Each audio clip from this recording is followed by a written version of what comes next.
Olá pessoal, estamos no episódio 5 e hoje o tema vai ser sobre tributações nas transações imobiliárias e nós estamos com uma convidada, a contadora Jéssica Aline. E eu gostaria então que tu contasse um pouquinho melhor da tua trajetória, Aline. Primeiro, muito obrigada pela presença e pelo aceite do convite. Eu que agradeço o convite, é uma honra estar aqui com vocês, contribuindo para esse podcast. Eu sou contadora, consultora financeira, e a gente tem o escritório da Sucessconte Contabilidade, onde a gente atua com toda a parte contábil, gestão financeira para empresas, e nós temos atuado também nesta parte do ramo imobiliário. Então, volta e meia surgem situações no escritório de clientes nos questionando sobre como que tudo funciona nas transações imobiliárias. Eu acho um assunto bem importante porque não se vê muito falar sobre o assunto, né? Quando se fala de imóveis, muitas vezes a preocupação é compra e venda e a parte burocrática acaba ficando para depois. Ótimo. Então, seja muito bem-vinda, Jéssica.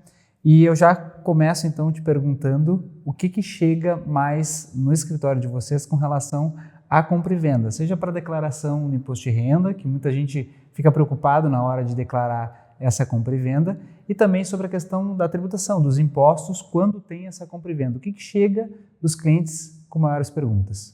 Bom, são diversas situações, mas o mais comum que a gente vê é quando chega a hora de fazer a declaração de imposto de renda. Tenho que declarar, recebi dinheiro na conta, o que eu faço com isso, como que eu declaro, eu vendi imóvel, como que eu informo isso na declaração, ou então comprei, como que eu informo. Mas eu digo que esse é um ponto de atenção justamente, porque o momento de se preocupar com isso é quando a transação acontece e não só no momento que vai se declarar, porque muitas vezes quando chega na hora de declarar, a depender do caso já não se tem mais o que fazer, o negócio já aconteceu, então a gente não consegue aplicar um planejamento tributário pensando daqui a pouco o que a gente pode fazer para não acontecer a tributação do imposto. Sim. Então, a depender do caso, já aconteceu, não se tem mais o que fazer.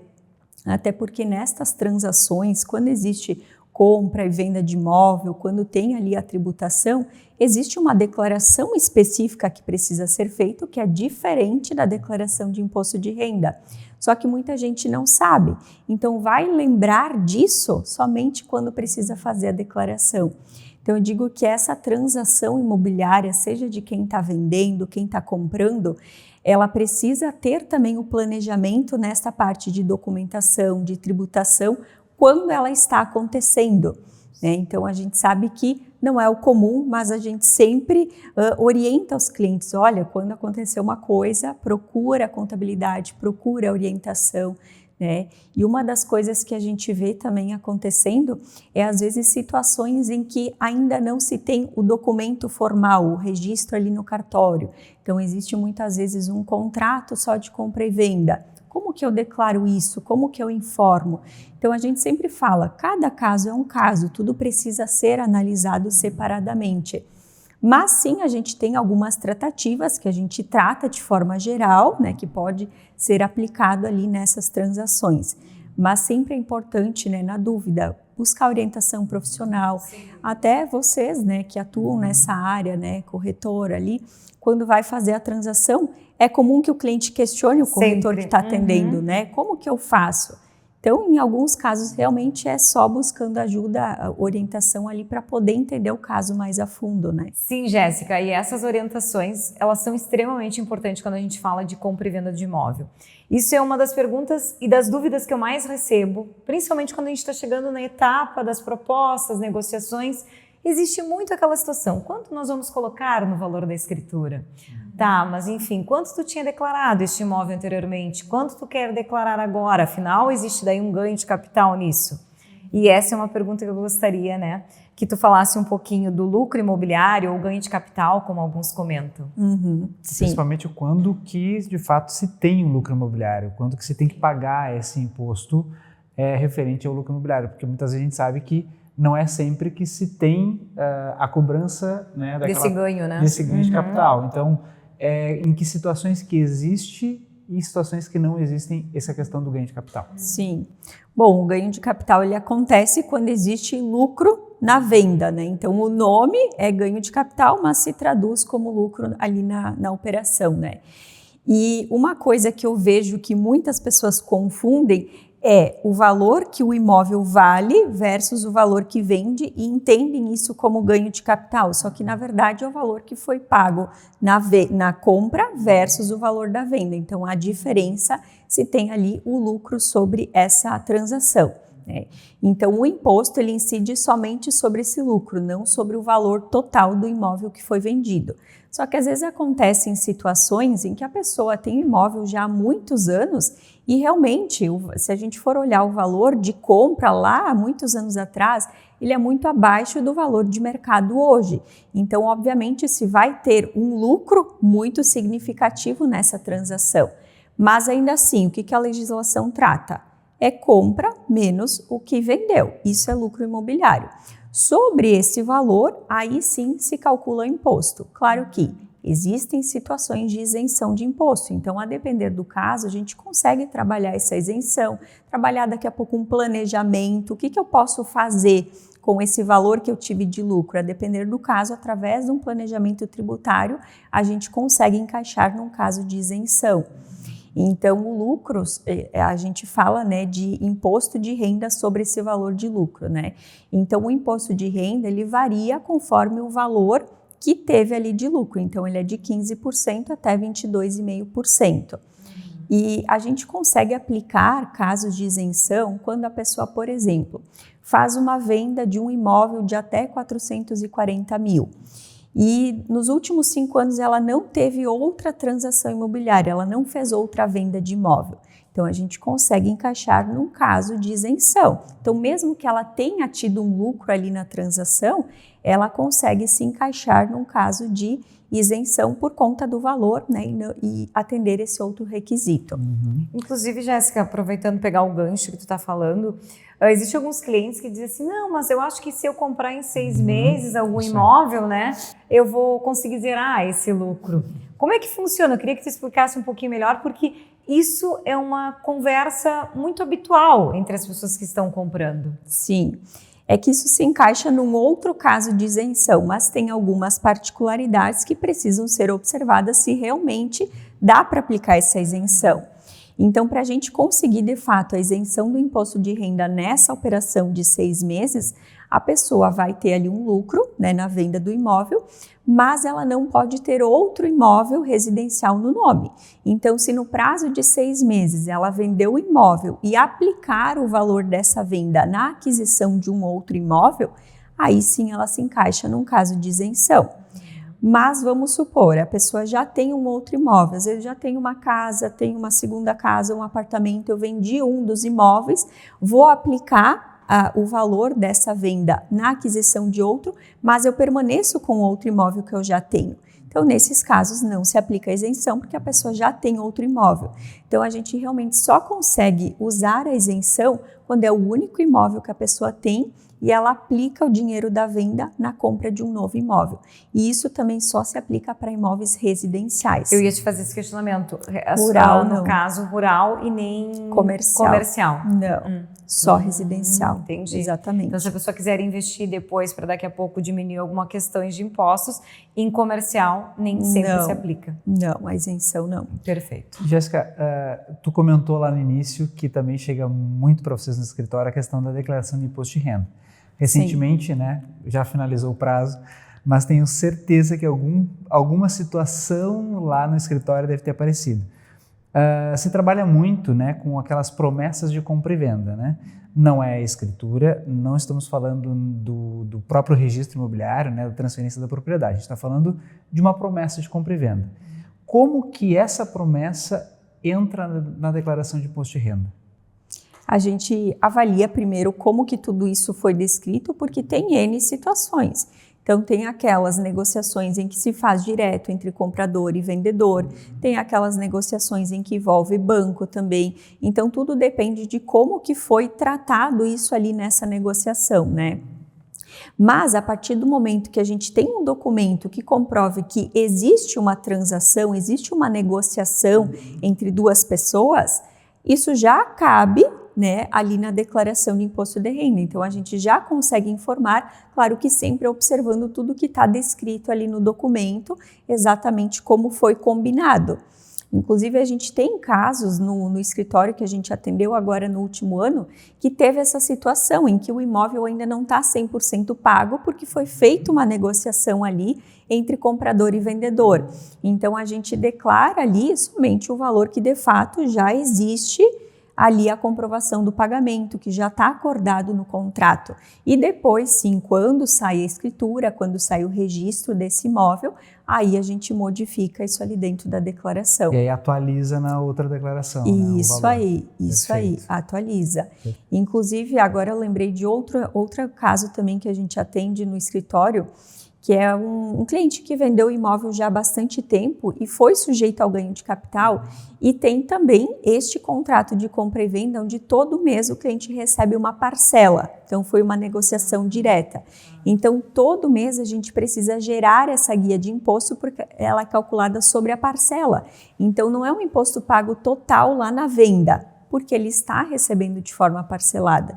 Então, todo mês tem ali a geração da guia. É da mesma forma que tu comentou, tem algumas negociações que elas iniciam num ano, findam em outro, então a gente também tem que se atentar mês a mês o quanto que é necessário, enfim, declarar ou não, né? O cliente nós, né, também. Sim, exatamente, se encaixamos nisso. E falando ainda, né, de compra e venda de imóvel, eu gostaria que tu comentasse com a gente, enfim, com quem está nos assistindo, quais os cuidados ou quais os principais cuidados que a gente precisa ter, né, quando a gente fala de comprar um imóvel e questões de impostos, tributação, né, de uma forma geral.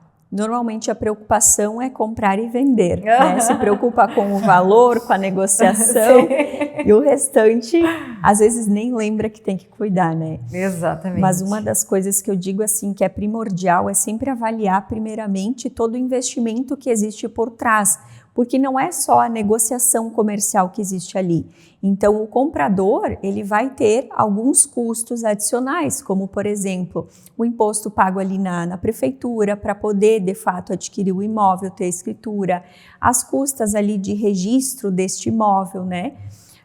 E o vendedor, ele precisa se preocupar com essa parte de tributação sobre o ganho. Então, se houve ganho na venda, o que eu preciso pagar? Quanto que vai ser esse valor? Então, muitas vezes, quando se fala nessas transações, só se pensa, eu quero vender um imóvel e do outro lado eu quero comprar. Mas existe todo um planejamento por trás. E um fator muito importante também é acompanhar a documentação. Como é que está a documentação desse imóvel? Porque sim, é comum da gente encontrar imóveis que não estão 100% regular, a documentação não está ok. Então, como é que está essa documentação? Esse imóvel, ele está com a sua CND em dia, ou seja, existem débitos, tem coisa que precisa ser regularizada antes da venda, então isso tudo é muito importante. A gente vê seguidamente casos em que a negociação, na hora que a pessoa compra ou vende, lá na hora de fazer o registro no cartório, não sai exatamente igual como aconteceu ali em transação financeira. E isso acaba prejudicando, porque quando esse imóvel vai passar por uma próxima etapa, então, por exemplo, eu comprei um imóvel, eu não vou declarar tudo que eu paguei ali na hora da compra, mas e depois quando eu for vender? Aí eu vou ter um ganho de capital, então tudo isso influencia. Então eu digo que a documentação e todo esse planejamento por trás, ele é de suma importância, tanto para quem está comprando quanto para quem está vendendo. Ambas as partes precisam, né, cuidar disso. E uma coisa também que eu vejo, principalmente em imóveis residenciais, casas, né, é que as pessoas não se atentam que quando elas fazem uma reforma, fazem uma ampliação, elas acabam não registrando isso. Então, não vou registrá-la na prefeitura, não vou regularizar isso. Só que depois, na hora da venda, isso pode gerar algum impacto. Tanto de, daqui a pouco, tá pagando um imposto a mais, que não precisaria. Então, lá, sei lá, inicialmente a pessoa comprou o imóvel 200 mil, fez uma ampliação, gastou mais 100 mil. Então, ela pagou 300 mil para esse imóvel. E aí, depois, ela vai vender por 400. Ela teve um ganho de capital de 100 mil. Só que se ela não informou essa ampliação de 100... Foi de 200. Exatamente, foi de 200. Então, lá na ponta, o impacto, o imposto que ela vai pagar é muito maior. Então, tudo isso precisa ser observado antes de fazer a transição de fato, né? São tantos detalhes, Nossa, né? muito. Mas sabe o que eu fico feliz? Realmente, né? Eu percebo que as pessoas estão cada vez mais preocupadas com isso. Porque se nós pensarmos em 5 anos atrás, compra e venda, mas depois eu vejo com o meu contador como faço. Hoje não. Hoje eu sinto que, fechamos a negociação ou está quase sendo finalizada. Eu percebo que as pessoas, sim, elas estão querendo saber, quanto agora que eu vou ter que pagar? Espera um pouquinho, vamos aguardar para eu te dar esse ok final, porque eu quero ver quanto que eu vou ter que pagar de impostos. Eu percebo essa preocupação e isso realmente me deixa muito confortável nas negociações. Pelo entendimento de alguns clientes e também corretores de imóveis, né? A gente gosta sempre de falar para corretores de imóveis, mas para todo mundo de uma forma geral, o quanto é importante ficar atento assim, a esses detalhes, mas também falar, procura teu contador, conversa com a tua contabilidade, é a empresa que vai entender sobre isso. A gente está aqui sim para vender com segurança, mas o contador vai saber sobre essa tributação, né? Não, sim, a gente fala, desculpa te interromper, mas a gente fala não só da contabilidade, né? A gente tem tudo envolvido, por exemplo, na questão contratual. Tem um monte de coisinhas no contrato que vão impactar, seja numa questão jurídica, né, uma cláusula que pode ter reflexos jurídicos, mas também tem cláusulas que podem ter reflexos tributários. Então, desde o início, desde a hora de fazer negociação, da proposta, tudo isso já está envolvendo jurídico e contábil. Então, a gente às vezes esquece, né, que não é só comprar um imóvel, só vender um imóvel. Às vezes as partes, de repente é uma empresa que está vendendo, ou é uma empresa que está comprando, de repente tem holding no meio. Então, tem detalhezinhos que envolvem toda essa negociação que são importantes a gente observar. Sim. E eu já vou pegar esse gancho do holding e já vou te fazer uma pergunta. Quando a gente tem holding envolvida, existe uma diferença em termos de tributação se fosse uma pessoa física, por exemplo? Sim, com certeza. Toda transação, mesmo se não for uma empresa holding, mas se for um outro CNPJ, existe sim uma diferença porque a empresa ela tem uma tributação diferente do que a gente tem no CPF. Então, quando a transação acontece por um CNPJ, a gente tem que observar, primeiro, o regime tributário dessa empresa, observar as atividades dessa empresa e, principalmente, como esse imóvel está registrado no CNPJ. Esse é o principal fator. Porque dentro da contabilidade a gente tem várias formas de registrar um imóvel no CNPJ. A questão é, o que vai ser feito com esse imóvel? Às vezes, quando a empresa está adquirindo o imóvel, ainda não se sabe exatamente qual é a finalidade. Se vai ser para uso próprio, se vai ser para locação, se vai ser para revenda, né? Então, estou fazendo um investimento para futuramente vender esse imóvel. Então, tudo isso impacta. Por isso que é importante analisar tudo o que está envolvido, né? A própria atividade fim do CNPJ. Se nós estivermos falando de um CNPJ que tem atividade imobiliária registrada ou atividade de locação de imóvel, a tributação também muda. Então, são muitas particularidades neste contexto de transação com o CNPJ, mas a tributação ela sempre vai acompanhar a legislação específica do CNPJ. E dentro desse contexto de holding, a gente usa principalmente pensando numa diminuição do imposto. Então, ela é uma estratégia de redução tributária se feita da forma correta. Sim, então bem precisa estar bem alinhado. E por que é importante estar feito da forma correta? Porque senão vai acabar pagando imposto como uma empresa normal. Então, de nada adianta ter uma holding constituída se ela não está correta e tu vai pagar imposto exatamente como uma outra empresa. Então, a gente usa muito para fins de planejamento sucessório, para compor o patrimônio da família. Então, muitas vezes, famílias que têm mais imóveis e querem realmente planejar essa parte de sucessão, né? Depois dos pais vão passar para os filhos, vai ter essa passagem, né? Então, a gente consegue essa redução no imposto nesse sentido. E também para poder separar esses imóveis, esses bens do CPF daquela família. Então, também a gente usa para essa finalidade, uma questão de segurança, né? enfim. Questão de segurança, exatamente. E quanto o planejamento sucessório, ele é importante, embora as pessoas só pensam nisso depois quando acontece uma fatalidade, quando tem um falecimento, alguma coisa, a gente vai pensar na sucessão, né? Então, se planejar isso com antecedência também envolve uma questão tributária, de repente até uma redução dos tributos a serem pagos, um planejamento de quanto de tributos podem ser pagos posteriormente e já ter uma ideia para não ter surpresa depois, né?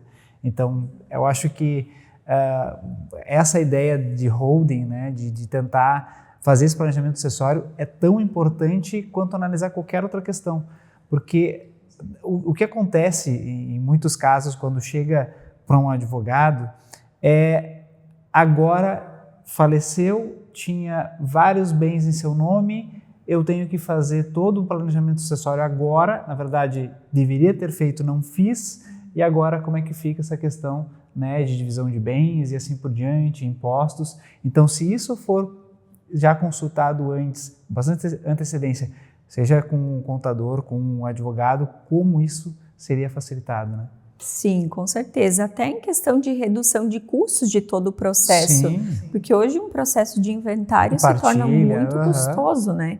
Então esse planejamento ele é de extrema importância, né? Sem dúvida alguma.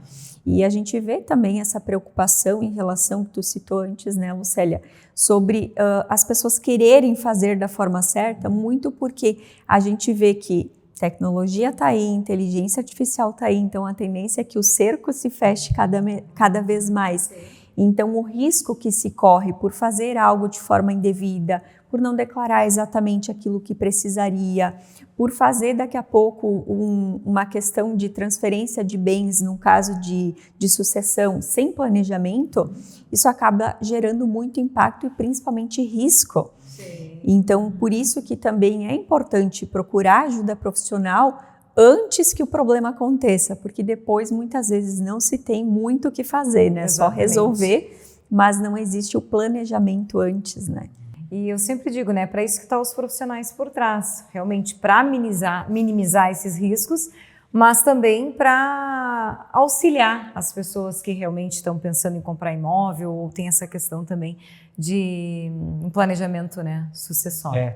Eu tenho várias dúvidas, gostaria de ter um pouquinho mais de tempo. Eu quero tirar uma última dúvida contigo, antes da gente finalizar. Você imagina quem está ouvindo. Manda certamente. Aí que a gente responde, a Jéssica responde. Isso, a Jéssica responde, exatamente. Que quando a gente tem, por exemplo, alguém que vendeu um imóvel e este comprador não passou para o seu nome, mas ele faz a venda para um terceiro. Então, nós temos aí, digamos, tem duas vendas. Uma cessão de direitos, digamos? Exatamente. Nós temos uma cessão de direitos. Essa cessão de direitos, como que envolve uma questão tributária? Tem lucro imobiliário para quem? Existe essa possibilidade de lucro imobiliário, né, de ganho de capital? Onde que está esse limite de tributação nessa cessão de direitos? Não sei se tu poderia tirar essa dúvida. Sim. Aí que vem a importância dos documentos, de analisar como que toda essa transação foi feita. Se existe alguma documentação que mostre ali como que foi feita a transação, que são mais pessoas envolvidas, né? Aí a gente segue o que está no documento, né? Lança ali exatamente para o CPF ou CNPJ que esteve envolvido na transação. Só que muitas vezes não é assim que acontece. Normalmente as pessoas envolvidas estão relacionando ali uma terceira pessoa que nem está listada no documento. Então, nesses casos, não tem como a gente informar coisas dessa pessoa que não está listada no documento. A não ser que, de fato, a gente comprove através de um novo documento, criando-se um contrato, um outro recibo, a depender do caso. Um adendo com uma anuência, algo nesse sentido? Exato, exatamente, fazer um documento à parte, né? Sim. Por isso a importância de analisar cada caso separadamente. Então, tudo parte da documentação, de como que esse documento foi feito, de como que tudo isso foi informado ali neste documento que sempre vai servir de base, porque em casos de acontecer qualquer problema, qualquer fiscalização, é o documento que vai servir como base, é isso que a gente tem para comprovar. É como se eu dividisse essas duas negociações de fato, né? Então eu tenho uma compra e venda, eu vou analisar essa compra e venda em termos tributários. Sim. Aí eu tenho essa segunda compra e venda, né? A gente não está falando de transferência de propriedade, é uma outra situação. Mas nós temos a segunda compra e venda com um terceiro. É uma cessão de direitos, mas então a gente vai analisar essa cessão de direitos de maneira separadamente. separada. Isso aí. Perfeito. Entendi, perfeito. Isso aí. Perfeito. Porque o que a gente vê é quando tem questões de investimentos, acontece muito essa questão de cessão de direitos, né? Porque às vezes eu não quero ter o custo de passar para o meu nome e eu já quero passar adiante esse imóvel, né? Então, tá respondido, tá aqui tirada a minha dúvida. Mas eu vou não deixa analisar... de quanto precisa ter cuidados, né? O quanto Sem a gente dúvida. precisa estar atento a essa documentação, porque inclusive eu estou numa negociação muito parecida com essa situação, né? Acho que por isso que o Eduardo também fez o comentário, porque a gente está envolvido num contrato, é cessão de direitos, não é? Como isso vai ser tributado, do que a gente possa imaginar. Sim. Sim, é bem comum. Então tá, Jéssica, muito obrigado, tirou minha dúvida. Agora eu estou muito mais tranquilo, até mesmo para informar os clientes como é que funciona, tá? Porque o que aparece também de dúvidas pro advogado quando tem uma transação imobiliária nesse sentido, eu acho que é importante a gente saber também. Não, obviamente não vai saber tudo, a gente não é especializado na questão tributária, mas ter um mínimo de ideia, eu acho que isso é importante. Não só para advogado, para corretora de imóveis, para qualquer profissional. Ter uma ideia. E aí, claro, indicar sempre um profissional que de fato entenda desse assunto para poder tirar todas as dúvidas. Então, já de antemão eu te agradeço. Gostaria de agradecer a todo mundo que já está aí nos assistindo, nos ouvindo até o final. Foi um bate-papo super produtivo, a gente teria muito mais coisas para falar, mas eu tenho certeza que alguma dúvida a gente já conseguiu sanar de vocês que estão aí nos assistindo, nos ouvindo. Então, Jéssica, se quiser deixar uma última palavrinha, por favor, fique bem à vontade. Com certeza. Bom, o recado que eu quero deixar aqui é: se alguém está no meio de uma transação imobiliária, não espere chegar a época da declaração de imposto de renda para buscar ajuda profissional. Então é muito importante buscar essa orientação durante o processo, já fazer toda a etapa de planejamento.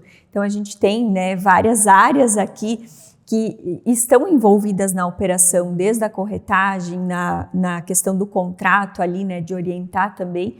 Então é muito importante que se busque essa orientação profissional para não ter algum problema futuro, né? Sem dúvida. Jéssica, muito obrigada. Um prazer te receber. E tenho certeza que se alguém também tem alguma dúvida como a gente, né? E que fique à vontade para mandar mensagens. Eu gostaria que tu deixasse também o teu contato, Jéssica. Quem sabe, se as tu redes aí, sociais. né? Redes sociais, se vocês Sim. estão aí, enfim, precisando de alguma orientação, a Jéssica está aí para ajudar. Sim. Bom, meu arroba no Instagram é @contadora_jessicaline. Lá vocês vão encontrar meu contato do WhatsApp também, então fiquem à vontade para me mandar uma mensagem, vai ser um prazer conversar com vocês. Muito obrigada, Obrigada. Jéssica. Muito obrigado. Até a próxima.